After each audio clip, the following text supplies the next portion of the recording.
Well, Kentucky Governor Andy Beshear has confirmed yet another death in those devastating floods seen across the Commonwealth, bringing that number now to 15 lives.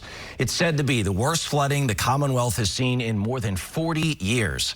Amelia Young following the latest on volunteer efforts to help in Kentucky. And Amelia, we're told a local group's going to be heading up there soon. Is that right?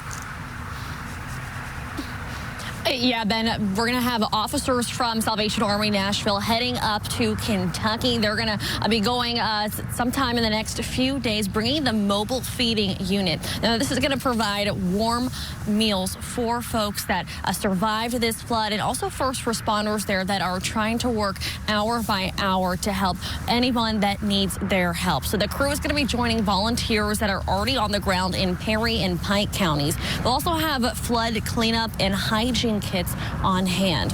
While they're volunteers, they're also going to take time to listen to the community and stand by them. This means providing a listening ear, a warm hug, or even a prayer. They say emotional and spiritual care is just as important as the physical care.